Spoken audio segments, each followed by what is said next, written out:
अज्ञानं तिमिरन्धस्य ज्ञानेन शलाकया चक्षुरुन्मिलितं येन तस्मै श्रीगुरवे श्रीचैतन्यमनयाभीष्टं स्थापितं येन भूतले स्वयं रूपं कदमजं ददति सवदन्तिकाम्। শ্রীলা নরোত্তম দাস ঠাকুর মহাশয় ভক্তিরাজ্যে প্রবেশ করতে গেলে সাধকে প্রত্যেক পদে পদে কিভাবে অগ্রসর হওয়া উচিত তার ক্রমবিকাশ বর্ণনা করছেন এবং ভজনের মধ্যে শ্রেষ্ঠ ভজন কি, ভজনের মধ্যে শ্রেষ্ঠ বিষয় কি, আর সাধক বাস্তব এই জগতের কর্মফল থেকে মুক্তির বা লীলা রাজ্যে প্রবেশ করার বা নিত্য সেবা পাওয়ার কি যোগ্যতা থাকা প্রয়োজন, সেটি শ্রী নরোত্তম দাস ঠাকুর বোঝাতে চেয়েছেন। যুগল চরণ সেবী নিরন্তর এই ভাবি অনুরাগী থাকিব সদায়। এটি হলো সাধন এবং সিদ্ধির সাজত্ব। কিভাবে সাধন করে সিদ্ধিকে লাভ করা যায় বা সাধক কিভাবে সাধনা করবেন আর সাধ্য বস্তুকেই প্রাপ্ত হবেন, এটি হলো জীবের চরম স্মরণীয়। গৌড়ী বৈষ্ণব আচার্য পাওছিলা রূপ গোস্বামী তার রচিত স্মরণ কালে যে রাধা মাধবের কিভাবে স্মরণ করতে হয়, তাই স্মরণ মঙ্গল স্তোত্রে অষ্টকালীন লীলা সম্বন্ধে তিনি ব্যাখ্যা করেছেন যে কিভাবে সাধক অষ্টকাল লীলা স্মরণ করবেন। 3-24 3 ঘন্টা অন্তর অন্তর একটা লীলা ব্রজমণ্ডলে সংঘটিত হয়। সেই টাইমে সেই লীলা কিভাবে ভক্তিরাজ্যে অর্পণ করবেন বা স্মরণ করবেন। যেমন বিভিন্ন রাগ রাগিনী রয়েছেন, কোন রাগিনী কিভাবে কোন সময় গাইতে হয় তার বর্ণনা রয়েছেন, সকাল দুপুর সন্ধ্যা ইত্যাদি। যে কোনো সময়ে যে কোনো রাগ গাওয়া ঠিক নয়, তাহলে রসভঙ্গ হয়। যখন যে সময় যে রাগ আছে সেই রাগেই কীর্তন করলে ভগবান খুশি হন। এই জন্য রাগ সম্পর্কে ভক্তদের একটু ধারণা থাকা প্রয়োজন। যে কোনো সুর যে কোনো সময় সাজে না, আমাদের স্মরণ আবশ্যক, কিন্তু সেটা বিধিমতে হওয়া প্রয়োজন। আমি সন্ধ্যাবেলার রাগ ভোরবেলা ধরতে পারি না, ভোরের রাগ আমি দুপুরবেলা কীর্তন করতে পারি না। তাই বিভিন্ন রাগ রাগিনী সম্পর্কে কীর্তনিয়াদের বিশেষ ধারণা থাকা প্রয়োজন। ঠিক তদ্রূপভাবে এখানেও তাই বলছেন, সাধক অষ্টকাল লীলা স্মরণ করবেন, বৃন্দাবন লীলা, কিন্তু কোন সময় কোন লীলা স্মরণ করা উচিত সেই টাইমে সেই লীলার উপর সাধকের জানা প্রয়োজন। আর এই গ্রন্থ একমাত্র কারা লিখেছেন? আমাদের গোস্বামী বৃন্দ। এর ভিতরে অন্যতম শিলারূপ গোস্বামী পাদ, যিনি ব্রজলীলা রূপমঞ্জরী ছিলেন। এই গোস্বামী গ্রন্থের পূর্ণ বিকাশ সমারোহ করেছেন শ্রীলা সিদ্ধ কৃষ্ণদাস কবিরাজ গোস্বামী। তিনি বিস্তারিত ব্যাখ্যা করেছেন তার গৌর গোবিন্দ লীলামৃত গ্রন্থে। এ হলো লীলারাজ্যের বই। এই গৌর গোবিন্দ লীলামৃত গুটিকা পূর্ণরূপে আরো আবার তিনি অনেকভাবে দাঁড় করিয়েছেন, যেমন বিশ্বনাথ চক্রবর্তীপাদ ঠাকুর কৃষ্ণ ভবনামৃত সার গ্রন্থে। এই কৃষ্ণ ভবনামৃত গ্রন্থে অষ্টকাল লীলা স্মরণ পাওয়া যায়। পরবর্তীকালে স্বয়ং শ্রীমতী রাধারানীর কৃপায় সিদ্ধ গোবর্ধনবাসী কৃষ্ণদাস বাবা, এক হলো কৃষ্ণদাস কবিরাজ গোস্বামী, আরেক হলো কৃষ্ণদাস বাবাজি। এই কৃষ্ণদাস বাবাজি পরবর্তীতে স্বয়ং শ্রীমতী রাধারানীর কৃপায় গৌর গোবিন্দ লীলামৃত গ্রন্থ তিনি আমাদের বৈষ্ণব রাজ্য উপহার দেন। রাধা মাধবের যে চিন্তাধারা, লীলা স্মরণের যে ভাবধারা, যুগপৎ ভাবে গৌর লীলা এবং বৃন্দাবন লীলা কিভাবে স্মরণ করতে হয় এই 3:24 অর্থাৎ সাধকের এই অষ্টকাল লীলা তার ভাব বা পূর্ণ বিকাশ স্মরণ করছেন আমাদের পূর্বতন আচার্য বৃন্দগণ, রূপ গোস্বামী পাদ এবং কৃষ্ণদাস কবিরাজ গোস্বামী, পরবর্তীকালে বিশ্বনাথ চক্রবর্তী ঠাকুর এবং অন্তিমে স্বয়ং রাধারানীর কৃপা প্রাপ্ত হয়ে লেখেন গোবর্ধনবাসী সিদ্ধ কৃষ্ণদাস বাবাজি মহারাজ। এই বইগুলি সাধকের অধ্যয়ন করা উচিত এবং যথার্থ একজন রাগ মার্গের গুরুর মাধ্যমে থেকে এই গ্রন্থ ভাব শিক্ষা গ্রহণ করা উচিত। যেমন আমরা স্কুল কলেজে যাই পড়াশোনা করতে, সেখানে বিভিন্ন গ্রন্থ অধ্যয়ন করানো হয়, সেইগুলি আমরা শিক্ষা লাভ করার জন্য যাই। ঠিক তদ্রূপ ভাবে লীলা রাজ্যে প্রবেশ করতে গেলে সাধকের এই গ্রন্থ অধ্যয়ন করা উচিত। সেই লীলারাজ্য যারা স্মরণ করেন, দিব্য আনন্দময় ভূমি যারা স্মরণ করেন এবং যারা এই যুগল কিশোরের সেবায় সদা সর্বক্ষণ চিন্তা করেন, তাদের চরণাশ্রয় গ্রহণ করা আমাদের উচিত। তবেই আমরা এই লীলা স্মরণ করতে পারব। কারণ গরুড় পুরাণে বলছেন স্বয়ং ভগবান এ তস্মিন অপিক্রান্তিং মুহূর্তে ধ্যানবর্জিতে দস্য ভীমূর্তিস্তে এবং যুক্তমাক্রন্ধিতম ভৃশম। এক পলকের জন্য গোবিন্দ লীলা স্মরণ থেকে দূরে থাকা উচিত নয়। আর যদি বাই চান্স হয়েও গেল সাধক রান্না করছেন তো স্মরণ করতে পারে, কারণ মন তো ভগবান রাজ্যে পড়ে আছে। আমি কর্মেন্দ্র দিয়ে কর্ম করছি, জ্ঞানেন্দ্র দিয়ে সেগুলো তো স্মরণ করছি, আর মন সেগুলি আমাদের সঠিকভাবে স্মরণের পূর্ণ বিকাশ করছেন। আমরা যদি এই জড়জগৎ অবস্থানকালে কর্মের মাধ্যমে যদি সে মন দিয়ে কাকে স্মরণ করি, তো লীলা রাজ্যে কেন সম্ভব নয়? যুক্তম আক্রান্ত ক্রন্ধিতম। সাধকের এক পলকের জন্য কৃষ্ণ লীলা স্মরণ ভুলে গেলে হাকার করা উচিত, ক্রন্ধন করা উচিত, যাতে তার ধ্যান আরো জাগরিত হয়। ধ্যান বর্জিত মুহূর্তের মধ্যে ধ্যান যদি বর্জিত হয়ে যায় তো সাধক হাহুতাশ করা উচিত। এই জন্য বলছে অষ্টকাল লীলা স্মরণ সাধকের এখনো তারা ভোলেন না। মহাপ্রভু নিজেই বলছেন, স্বয়ং শ্রীমতী রাধারানীও তাই বলছেন যে আমি কৃষ্ণকে ভোলার চেষ্টা করি, কিন্তু হে ললিতা আমি ভোলার চেষ্টা করলে আমি তাকে ভুলতে পারি না। যহ যহ রুদ্ধসি বলিয়াম তহ তহ সঈদ পলামি আহম। বারবার তিনি আমার হৃদয় রূপ গুফায় প্রবেশ করছেন। রুদ্ধসি বলিয়াম, অবরুদ্ধ হয়ে গেল, সেখান থেকে আমি বেরোনোর চেষ্টা করে আমি অক্ষম। তা সাধকের এইভাবে স্মরণ করে লীলারাজ্যে প্রবেশ করা উচিত। আমরা এখন স্মরণ করার ক্ষমতা অর্জন পাচ্ছি না, কোনো কিছু গ্রন্থ অধ্যয়ন করা, বিভিন্ন অজুহাতের কারণেই আমরা ভুলে যাই, আর লীলা স্মরণ তো কোনো প্রশ্নই ওঠে না।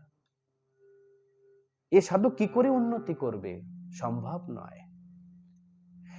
মহাপ্রভু স্বয়ং রূপ গোস্বামী এবং সনাতন গোস্বামী পাদকে বলছেন, তুমি স্মরণ করো, কৃষ্ণ তোমাকে স্মরণ করাবে। তুমি যদি স্মরণ না করো, কৃষ্ণ তোমাকে কোনোদিন কোনো সময় স্মরণ করাবে না। আমাদের সেই তপস্যার দিকে অগ্রসর হতে হবে। বাস্তব অষ্টকাল লীলা স্মরণের যে বিধান দিয়েছেন পূর্বতন আচার্য বৃন্দগণ প্রত্যেক ক্ষণে প্রত্যেক দিন, সেইগুলি আমাদের প্রত্যেক পদে পদে বর্ধিত হওয়া প্রয়োজন। আর এটিকে বলা হচ্ছে বাস্তব লীলা স্মরণ, অনুকরণ নহে। লোভের বশবর্তী হয় নিত্য সিদ্ধ রাগাত্মিকা ব্রজবাসীগণের ভাবের অনুস্মরণ করা উচিত। শ্রী রাধা মাধব লীলা চিন্তনের রাজ্যে মানসিক ভাবে তৎপর হওয়া প্রয়োজন, তবে তো রাগমার্গ ভক্তগণ রসিক ভক্ত হতে পারবেন। এর মধ্যে কোনোদিন সম্ভব নয়। তাই রাগানুগ ভজন সাধনে লিখিত আছেন চৈতন্য চরিতামৃতে, বাহ্য অভ্যন্তর ইহার দ্বৈত সাধন, বাহ্যে সাধক দেহে করে শ্রবণ কীর্তন, নিজে সিদ্ধ দেহ করিয়া ভাবন, রাত্রে দিনে চিন্তে রাধা কৃষ্ণের চরণ। রাত্রে দিন চিন্তে রাধা কৃষ্ণের চরণ। যুগল কিশোরের ধ্যান যে স্মরণ সাধকের প্রত্যেক পদে পদে কিভাবে করা উচিত, সেটি স্বয়ং পূর্বতন আচার্য বৃন্দগণ শিক্ষা দিচ্ছেন। কেন আমাদের বাইরেও সাধন থাকবে, ভিতরেও সাধন থাকবে। আর বাইরের সাধন এবং ভিতরের সাধন ভজন আবার আলাদা। বাইরে সাধক করবেন শ্রবণ এবং কীর্তন, আর ভিতরে নিজ সিদ্ধ দেহ করিয়া ভাবন, রাত্রে দিন চিন্তে রাধা কৃষ্ণের চরণ।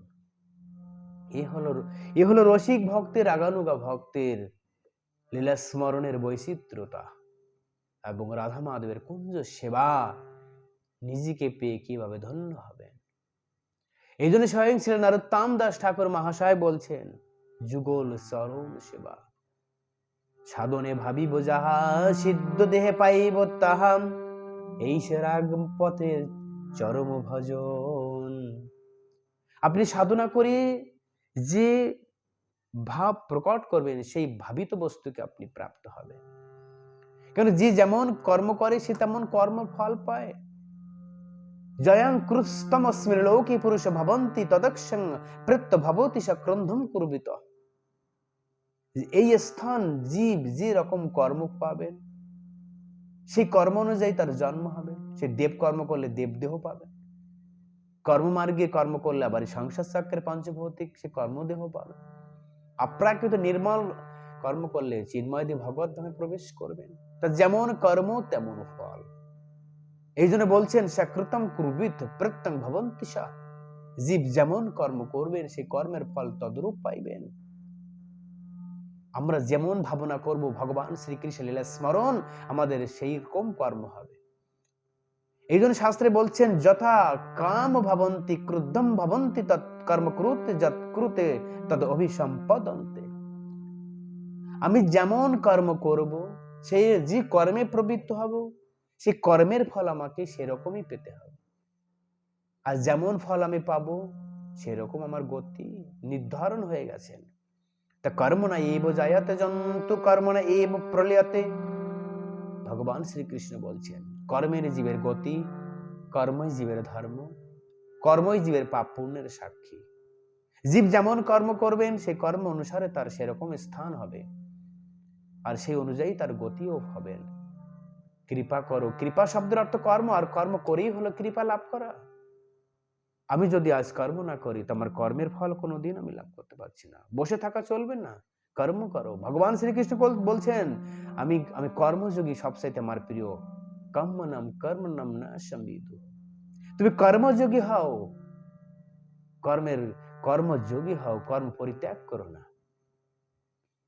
তো এখানে সাধক তদ্রূপ ভাবে লীলা চিন্তন স্মরণ রূপ কর্ম করবেন এবং যুগল কিশোরের মানসিক লীলা স্মরণ করবেন এবং সেবা করবেন সখীদের মাধ্যমে থেকে। যারা যে সেবা দিবেন সেই সেবা। তাই কর্ম সবাইকে করতে হয়। ব্রহ্মালোক থেকে শুরু করে পাতাল লোক পর্যন্ত প্রত্যেকটা জীবের কর্ম, জীবেরই উপাসনা। যথা যথা যথা উপাসায়াতেং তदैব ভবন্তি ইতি। যে যেমন উপাসনা করবেন সেই উপাসনায় তার সেরকম ফলই প্রাপ্ত হবে। উপনিষদে বলছে, ভগবান শ্রীকৃষ্ণ গীতায় তাই বলেন, জঞ্জম বাপে স্মরণম ভাবম তজ্জ ত্যজন্তে কলেবরম তম তম ইতি কন্তিয় সদা তদ্ভাব ভাবিত। হে অর্জুন, যে যেমন কর্ম করে সে তেমন কর্মের ফল। তদ্ভাব ভাবিত, যে যেমন কর্ম করবেন সে কর্মের ফল তেমন পাবেন, এবং যে যে ভাবনা নিয়ে কর্ম করেছেন সেই কর্মের ফল তাকে সেই ভাবনারূপী দেহ দেবেন, দিয়ে পঞ্চভৌতিক সংসারে সে ভোগ করবেন। ভালো কর্ম হলে উত্তম গ্রহলোকে ভোগ করবেন, আর পাপ পুণ্যের উপরে বিবেচনা করে যদি কৃষ্ণ প্রীতির জন্য কর্ম করে তাহলে চিন্ময় দেহ সে ভগবত ধামে প্রবেশ করবে। উদাহরণ, কীট পেশং কৃতং ধ্যানং কুণ্ডম স্তন প্রকাশিতোয়া জান্তিং তদাত্মস্ত্বম রাজন পূর্বম সন্ত জনঃ। এ হলো একটা ব্যক্তি যেমন আরেকটা ব্যক্তির কথা চিন্তন করে, তার ভাবে তার হৃদয় প্রকটিত থাকে এবং স্বপ্ন দর্শন হয়। ঠিক তদ্রূপ পেশকৃত, পেষণ্ডকৃত মানে তেলাপোকা যখন নিজের কুণ্ড অভ্যন্তরে নিরুদ্ধ অন্য একটি দুর্বল কীটকে ধরে রাখেন, সেই দুর্বল কীট ভয়তে স্মরণ করে তার দেহ পরিত্যাগ না করে তেলাপোকার রূপে ধারণ করেন। এটি ভাগবতে স্বয়ং ভগবান শ্রীকৃষ্ণ দশম স্কন্ধে বলছেন যে কিভাবে, একাদশ স্কন্ধে বলছেন উদ্ধব মহারাজ এটা স্মরণ করা উচিত আমাদের যে কিভাবে একটা কীট যদি আরেকটা কীটের ভয়তে যদি তার রূপই, তার দেহ পরিবর্তন না করে তার রূপই ধারণ করে, তাহলে সাধক কেন নিত্যলীলা স্মরণ করে মঞ্জুরি স্বরূপে কেন বৃন্দাবনে প্রবেশ করবে না? যথা সংকল্পয়ত বুদ্ধং যদা স্বামৎপরায়ণ পুমান ময়ি সত্যে মন্যে যস্মাৎ তথা সমুপাস্যতে। ভগবান শ্রীকৃষ্ণ বলছেন উদ্ধবকে, এ উদ্ধব, যে পুরুষ যেমন কর্ম করবেন, যে পুরুষ যে রূপের চিন্তা করবেন, তার কর্মের গতি তদ্রূপ হবে। অর্থাৎ যার যেমন সংকল্প, সেই সংকল্পের ফল অনুযায়ী সে তেমন সিদ্ধি লাভ করবে। এই জন্য এখানে আমাদের তাই বলছেন, সাধনে ভাবিব যাহা সিদ্ধ দেহে পাইব তাহা, এই সে রাগ পথের ভজন। আমি সাধনা জগতে যে ভাবনা করে গোবিন্দকে সেবা করব, আমি সেই ভাবনা উপযোগী একটা দেহ পাব, এটাই বোঝাতে চেয়েছেন নরোত্তম দাস ঠাকুর মহাশয় এই শ্লোকে। এবার সাধক চিন্তা করুন কোন ভাবনা করে রাধামাধব সেবা করবেন এবং পরবর্তী জন্মে আপনারও কি গতি হবে। যেমন একটা ছাত্র স্কুলে পড়াশোনা করে, তার পড়াশোনা ভাব গতি দেখে উন্নত ব্যক্তিরা বলতে পারেন ভবিষ্যতে কি হবে।